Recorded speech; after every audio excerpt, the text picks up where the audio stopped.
The Primrose League was an organization for spreading conservative principles in Great Britain. It was founded in 1883. At a late point in its existence, its declared aims were to uphold and support God, Queen, and country, and the conservative cause, to provide an effective voice to represent the interests of our members and to bring the experience of the leaders to bear on the conduct of public affairs for the common good, to encourage and help our members to improve the professional competence as leaders, to fight for free enterprise.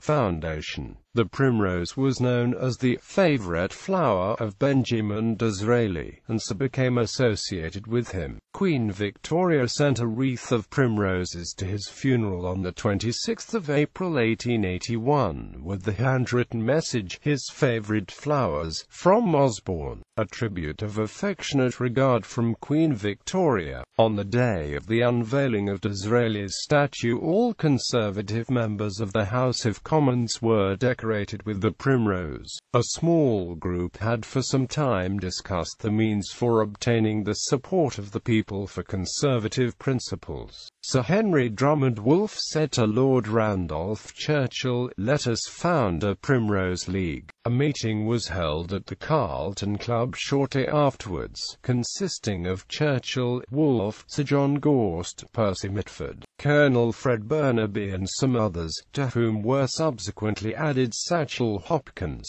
J.B. Stone, Rowlands and some Birmingham supporters of Burnaby, who also wished to return Lord Randolph Churchill as a Conservative member for that city. These founding members assisted in remodeling the original statutes, first drawn up by Wolfe. Wolfe had for some years perceived the influence exercised in benefit societies by badges and titular appellations, and he endeavored to devise some quaint phraseology that would be attractive to the working classes. The title of Knight Harbinger was taken from an office no longer existing in the royal household, and a regular gradation was instituted for the honorific titles and decorations assigned to members. This idea, though at first ridiculed, was greatly developed since the foundation of the order, and new distinctions and decorations were founded, also contributing to the attractions of the League. I declare on my honor and faith that I will devote my best ability to the maintenance of religion, of the estates of the realm, and of the imperial ascendancy of the British Empire, and that, consistently with my allegiance to the sovereign of these realms, I will promote with discretion and fidelity the above objects, being those of the Primrose League. The motto was Imperium et Libertas, the seal, 3 primroses, and a badge, a monogram containing the letters place, surrounded by primroses. Many other badges and various articles of jewelry were designed later, with this flower as an emblem. A small office was first taken on a second floor in Essex Street, the Strand, but this had soon to be abandoned, as the dimensions of the League rapidly increased.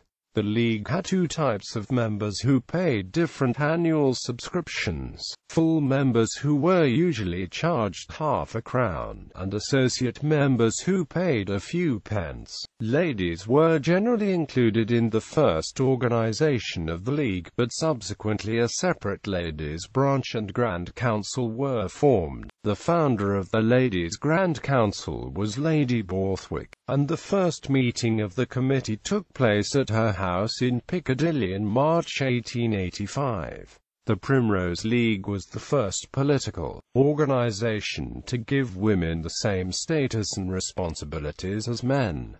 The ladies who formed the first committee were Lady Borthwick, the Dowager Duchess of Marlborough, Lady Wimborne, Lady Randolph Churchill, Lady Charles Beresford, the Dowager Marchioness of Waterford, Julia, Marchioness of Tweeddale, Julia, Countesses of Jersey, Mrs. Hardman, Lady Dorothy Neville, the Honourable Lady Campbell, the Honourable Mrs. Armitage, Mrs. Bischofsheim, Miss Maria Neville. When when the League had become a success, it was joined by Lord Salisbury and Sir Stafford Northcote, who were elected headmasters. Between its inauguration and 1910, its numbers gradually increased, as may be seen by the table to the right. Sir Winston Churchill, in his book on his father, Lord Randolph Churchill, published in 1906, stated that the Primrose League had 1 million paid-up members, determined to promote the cause of Toryism. Membership of the League was well over 1 million by the early 1890s, and at the time enjoyed more support than the British trade union movement. 6,000 people were members of the League in Bolton in 1900, as large as the national membership of the Independent Labour Party during the same time. However, by 1912 the League's membership had fallen to just over 650,000 as other leagues emerged, such as the Tariff Reform League and the Budget Protest League. With the granting of universal suffrage after the First World War, the Conservative Party leadership decided a mass membership now seemed a necessary object if the Conservatives were to be on an equal footing with the mass battalions of the trade unions. And so, with the scaling up of party membership, the need for ancillary support from organizations such as the Primrose League diminished, particularly as a conduit of female support who had now gained the vote and could be full members of the Conservative Party activities.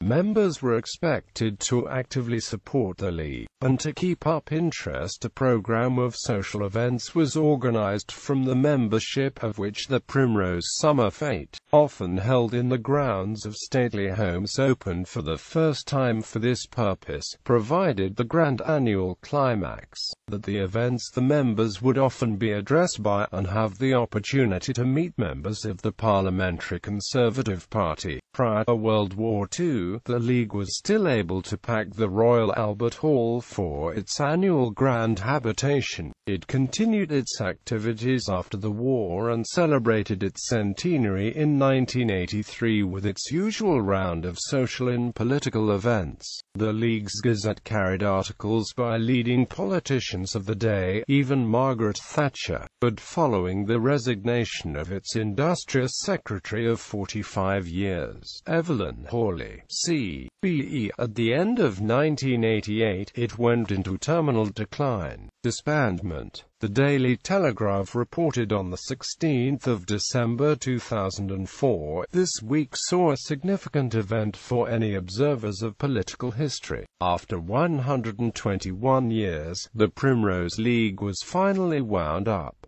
The League's aim was to promote Toryism across the country. "In recent years, our meetings have become smaller and smaller," says Lord Mowbray, one of the League's leading lights. "Its remaining funds have been donated to Tory coffers. On Monday, I presented Michael Howard and Liam Fox with a cheque for £70,000, adds Lord Mowbray proudly. Since Mowbray's actions, many Tory members have expressed disquiet at the disbandment. In addition, a domain name has been registered, suggesting the League may surface again at some point. Administration. Grand Masters: Lord Salisbury, Sir Stafford Northcote, Sir Winston Churchill, Alec Douglas, Home Lord Home of the Hersal, K.T. Chancellors: the Lord Mowbray and Staunton, the Lord O'Hagan, MEP, the Lord Merton of Lindisfarne, OBE, TD, JP, Sir John Langford Holt, Hon. Treasurer: Sir Graham Rowlandson, MBE, JP, Mr. W.L. Grant, Peterborough.